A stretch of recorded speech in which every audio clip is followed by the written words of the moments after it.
My audition day comes.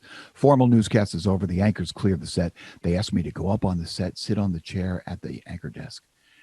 And it was a very different view than my training in the basement of that brownstone with a couple of hanging work lights. There was a whole grid of lighting above me, and way beyond the cameras, the three cameras that were pointing at me, there was all dark space. It was cavernous. So they load the script for the sports segment that the news anchor had just read in the live newscast, and they asked me to read it.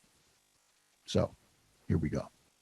Camera operator Marty Gombotsky, who later taught me so many neat tricks for shooting video and editing my stories, pulls his head away from the back of the camera, and he raises his hand and he points to me as if, go. So it's on. I read through the prompted script. I stop at the end and I smile into the camera. And Marty sticks his head out from around the camera and he goes, "You nailed it." He seemed surprised. And then I heard some muffled commotion from the people in the control room. I guess they were also surprised. And I get it. How could this guy from the Backroom edit station be good enough to be the sports anchor on his very first try? Well, what they didn't realize was that I just went through 2 classes of training for just this situation. You're listening to the Just Sayin podcast, offering conversations with experts that will educate, inform, and entertain. Here's your host of the Just Sayin podcast, Charlie Cornacchio. Hi, everyone. Welcome to the Just Sayin podcast. Today's show focuses on the field of broadcasting. I will share my journey of how I got into the field and the lessons that I've learned along the way. And I will give you 5 things that you can do to help get your broadcasting career going or whatever field you desire. You can also use these 5 tips to help you get to the next level in your current job. So I'll be referencing my journey as a television anchor and producer, but a lot of the information that I will share from my story is good and useful information for any type of job.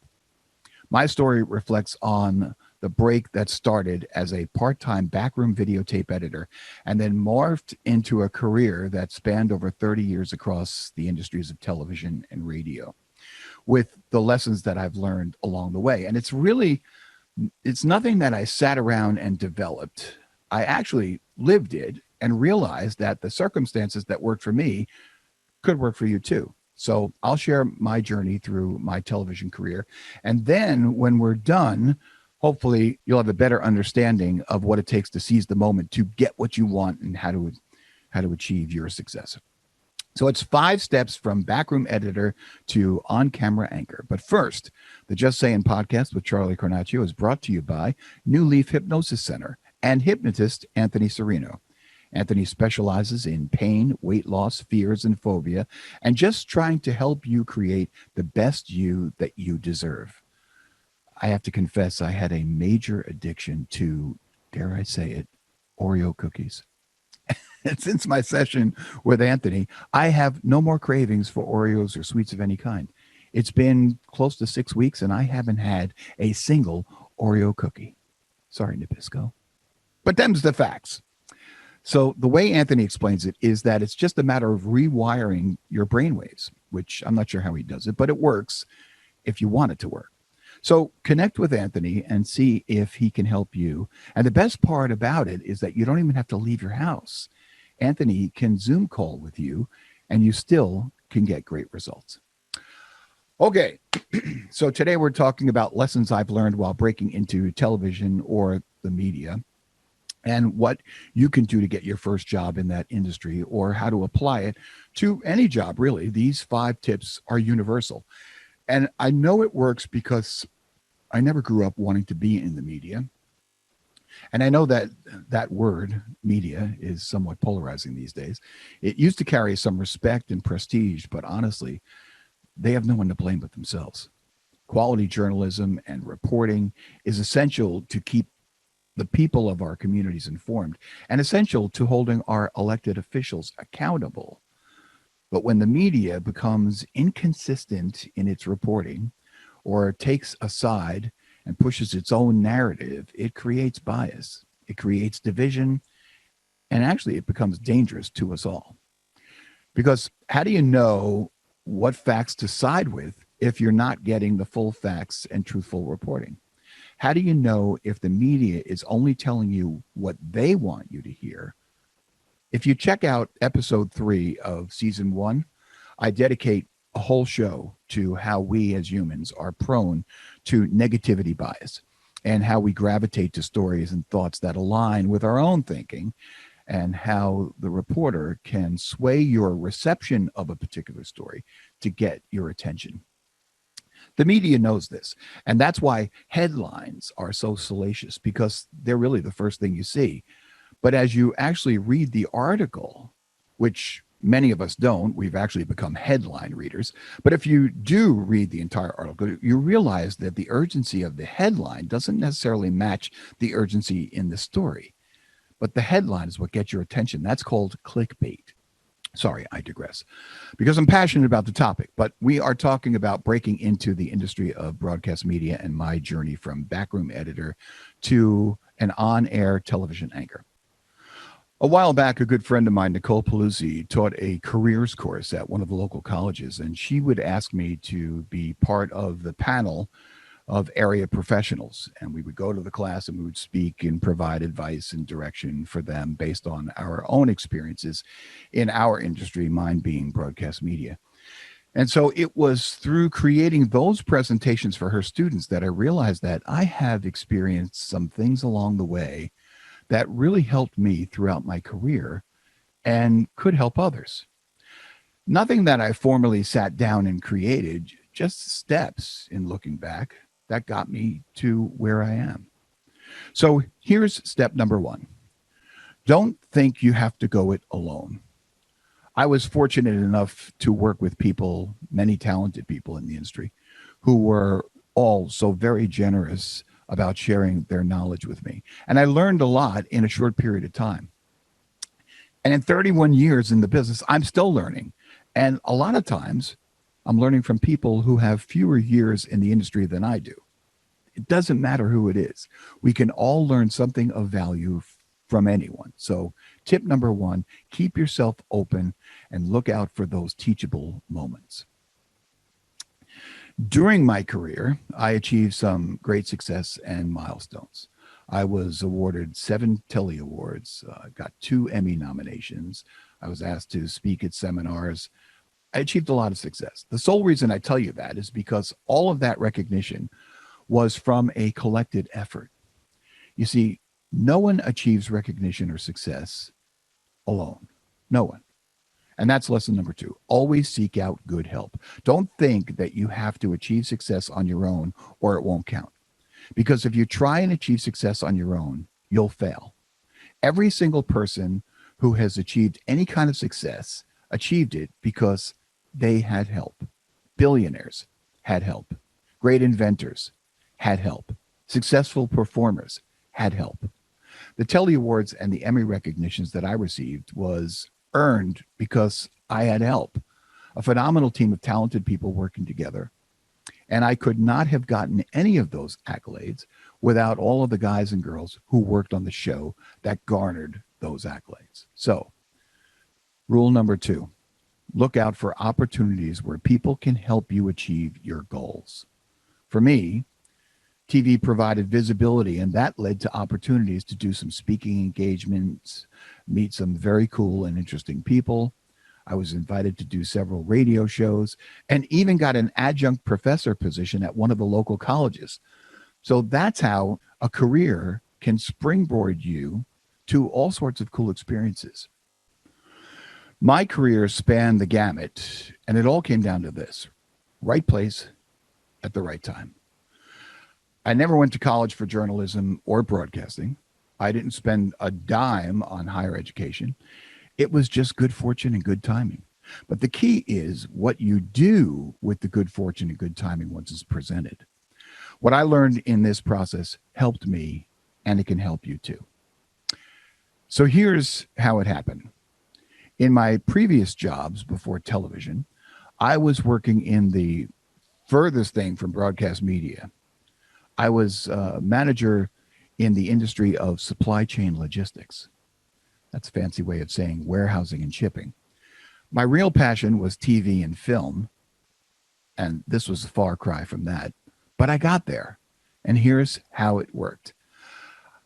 So I'm working at a distribution center for about 8 years, and through those 8 years, worked my way up from a warehouse group leader to the manager of the distribution center.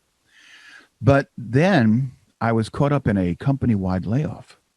I didn't see it as all doom and gloom at the time. I mean, I really liked the job and I liked the people that I worked with, but I saw it as an opportunity to maybe find something that better aligned with my true passion, film and television. So while I was the manager at this warehouse, I used to create safety and orientation videos for the staff using a video camera and a deck to deck editing method that I jury rigged. It was crude but effective. And I really liked the production and editing aspect of that task. So when I got laid off, I started looking through the classifieds for the next job and came across a job posting in bold lettering for a videotape editor job. It just jumped off the page at me. And I applied at this local cable company that posted the position in the hopes that the job would pay well enough to support my family. And to make it better, the company was located in walking distance from where I lived. So during the interview, I'd explained that I had this video editing experience because I created those safety training videos. It turns out I got the job, but it was only part-time from 5 p.m. to 10 p.m. And the job was a commercial reel editor, which means back in the day, way before digital, we used to get a printout of the TV commercials from the ad sales department and had to assemble 30-second commercials onto a 3/4-inch tape cassette. And then those commercial blocks would play across the different channels of the cable network, including the local news program that the station was producing. So it wasn't a full-time gig, but I figured that you got to start somewhere. And I started that job in January of 1989. And in March of that same year, a coworker came into my editing booth with a job posting that she pulled off the bulletin board. And she handed it to me and said, "You should go for this." Turns out the news department was looking to hire its first ever sports anchor. So 3 months into this mundane job of editing commercials onto a reel in the back corner of a back room late at night, I had an opportunity to audition for a newly created nightly sports anchor position. Pretty cool, huh? Again, right place, right time. So I filled out my application, brought it into the program manager, and he looked at me and he said, "You want to be on TV?" Of course, he only knew me as the guy who came in from 5 to 10 and sat in that back corner editing commercial reels. He didn't know that I had done some acting and earned my actor's equity card. He also didn't know that I had another life as a lead singer and bass player for a successful wedding band. But I said, yeah, I think I could do it. I played sports. I followed sports. I'm sure I could read sports. So he scheduled my audition, which would consist of me sitting on the news desk in the studio and reading from a teleprompter. I had never read from a teleprompter before. And the program manager had told me that the competition would be very stiff because all of the local newspaper, sports writers, and radio guys would be auditioning as well. So here's tip number 3 and 3A. Tip number 3, have no fear. Don't pass up an opportunity for fear that it might take you out of your comfort zone or fear of failing. And then 3A is to act confident during that process. And then when no one's looking, you can panic and try to figure out how to get the job done. My entrepreneur friends know that one very well, right? Anyway, in my case, that meant practice. But just how do you practice what you don't know? And how do I do it without access to a teleprompter? In my acting days, I used to pick up a trade paper called Backstage, where all the theater, film, and TV auditions were listed.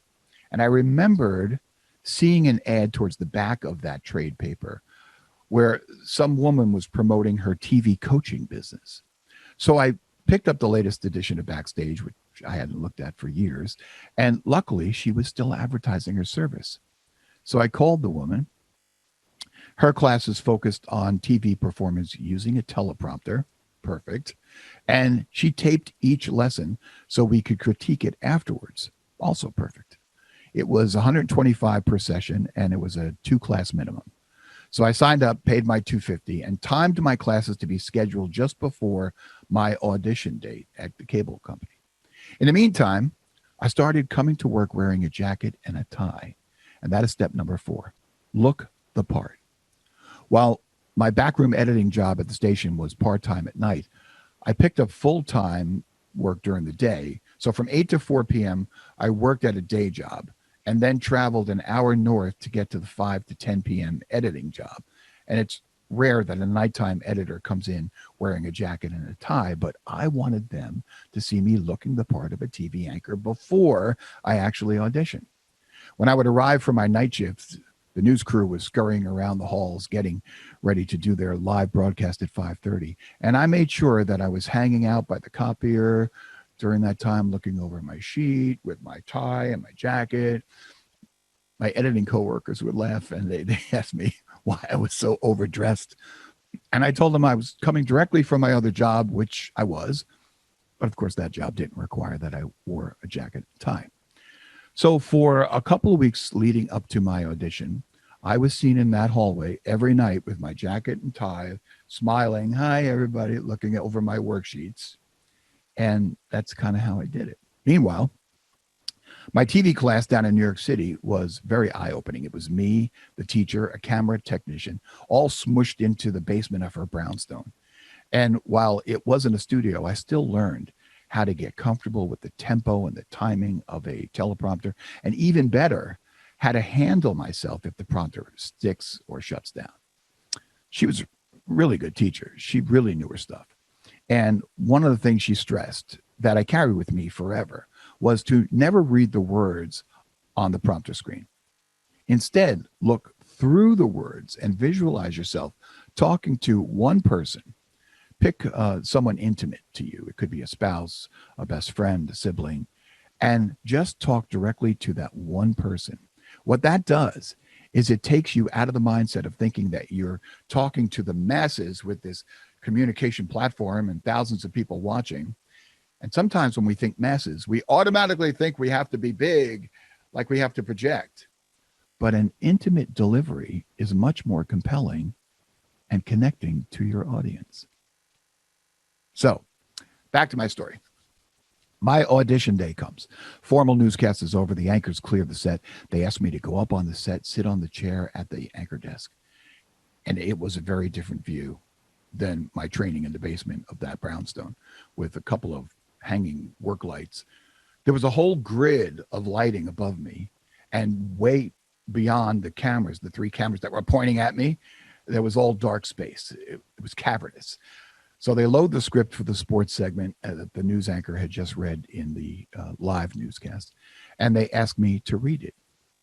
So here we go.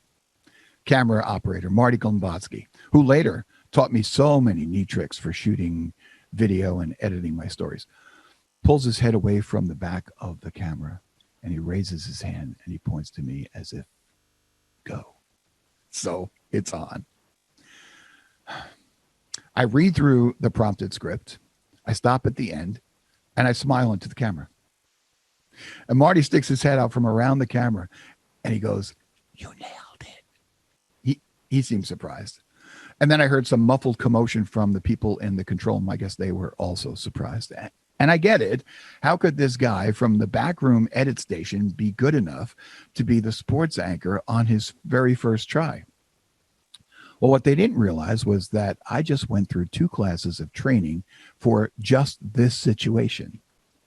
So I got the job as the news station's very first sportscaster, which led to a half-hour sports show, as well as my nightly sportscasting anchoring duties, which led to me being the color analyst and play-by-play sportscaster for many of our local pro, college, and high school teams with live broadcasting, which led to speaking engagements, which led to work at bigger networks, which led to becoming the owner and general manager of my own independent channel called Sports One that was seen in 250,000 homes, which led to becoming the executive producer of a magazine show in New York City called Neighborhood Journal, numerous industry awards, 2 Emmy nominations, an adjunct professor position at a local community college, and so much more.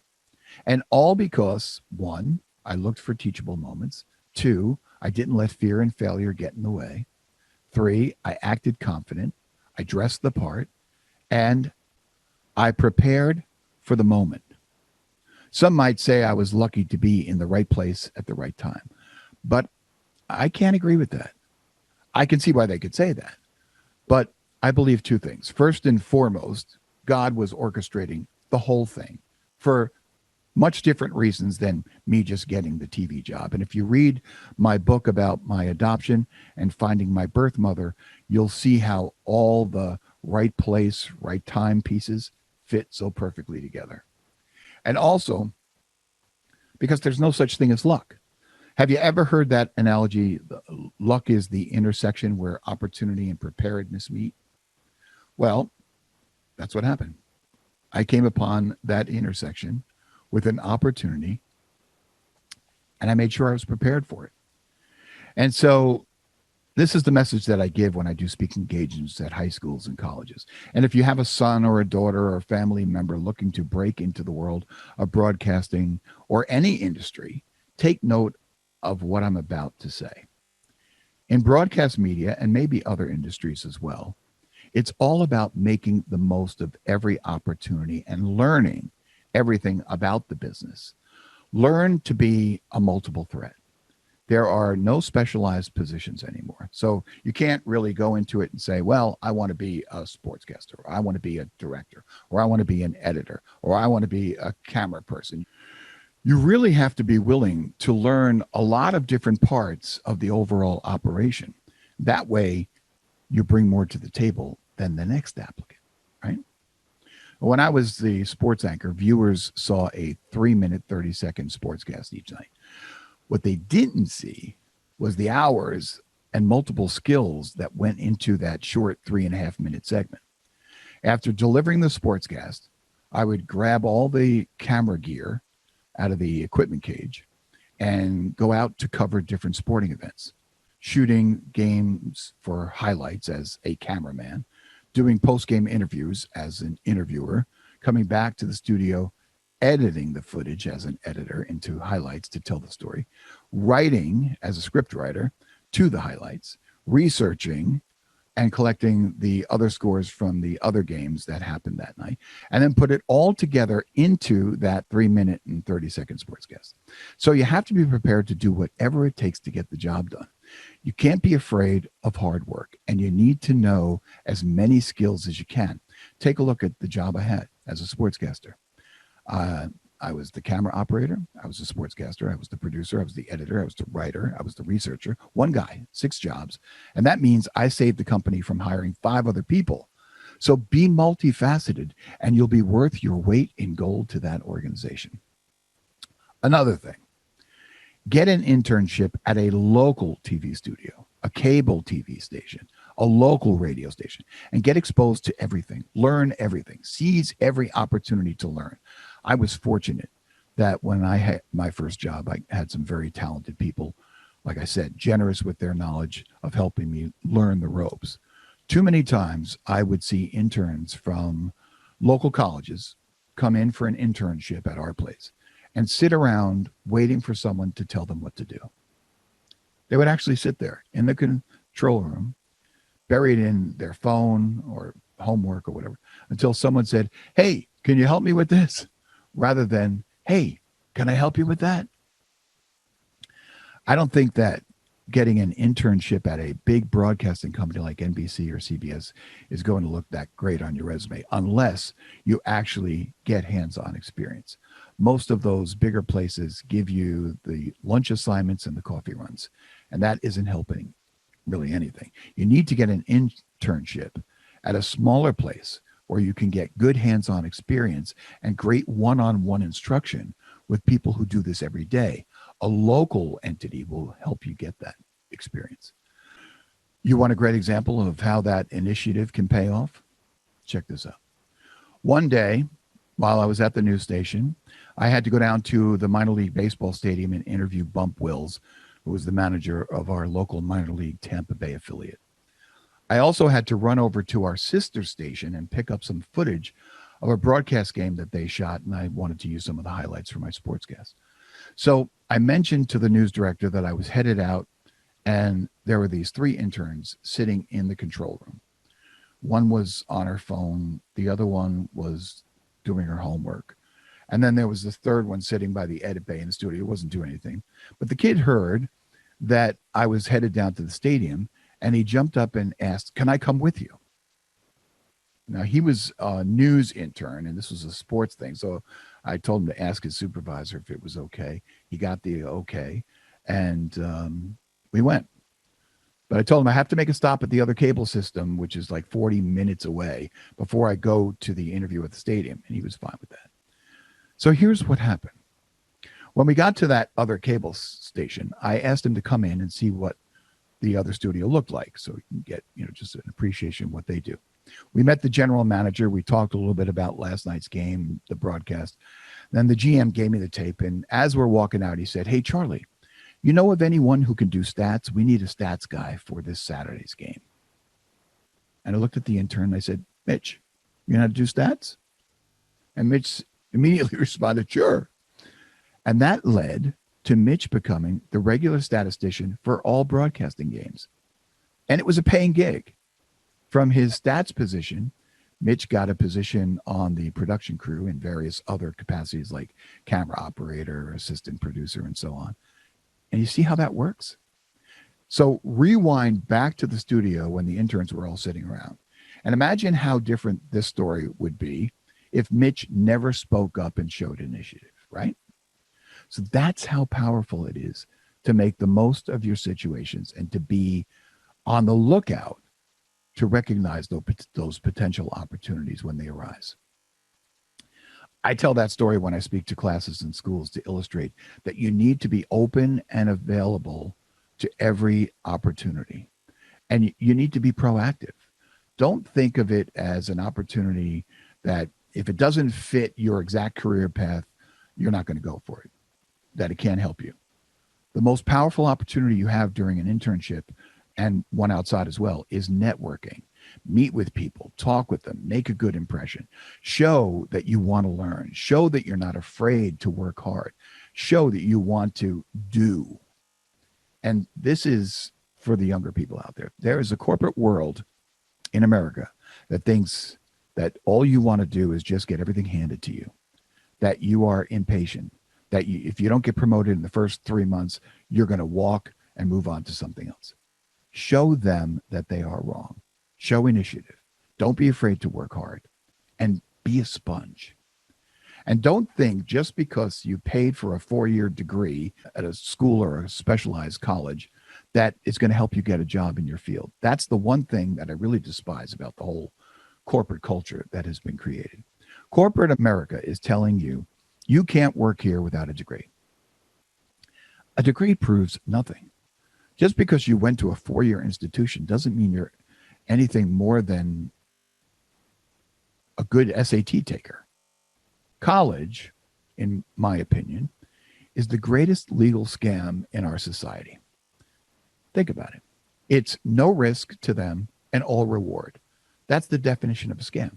Institutions can ask you to pay hundreds of thousands of dollars for an education, but then never guarantee that what they taught you will actually help you get a job in the field that you're trying to get a job in. That's the definition of a scam. No risk, all reward. You pay me for something, but I don't guarantee that what you paid me for is going to work. And no one can hold me accountable. That's the problem that I have with degrees. Way too much money spent to get it, and way too much emphasis put on the fact that you must have it. But in the end, it all amounts to a certificate of completion.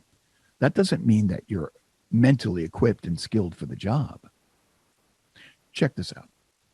Back in 2012, I was in line for a huge job at Verizon. Back when Verizon was launching Files One, which is a news outfit specifically created to compete with the other cable companies' subscribers.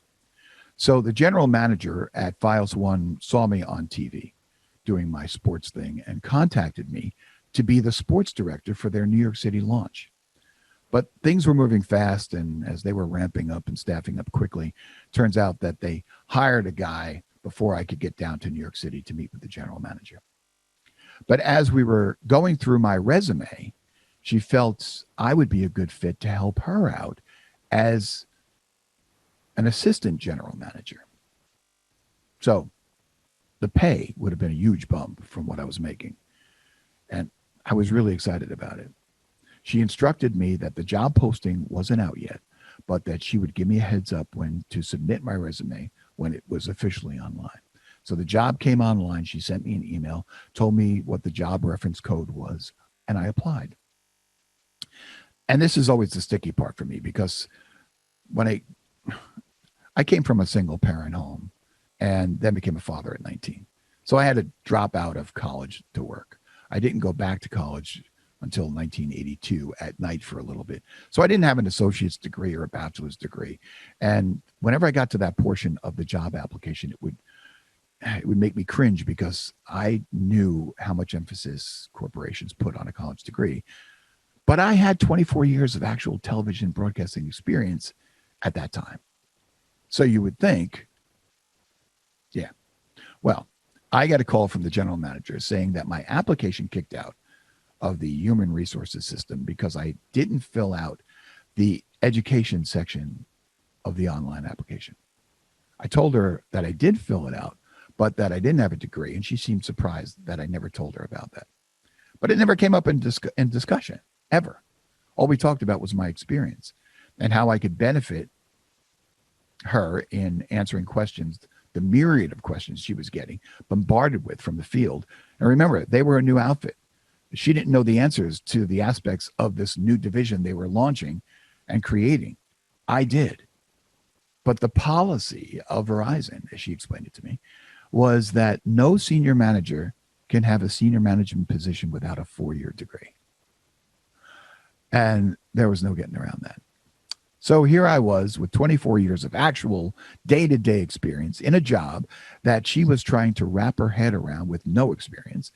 And they would rather go with someone with less experience just because they had a document that signified that the candidate paid thousands of dollars and sat in the classroom for 4 years, being taught by professors who probably never worked in a broadcast studio environment every single day for 24 years.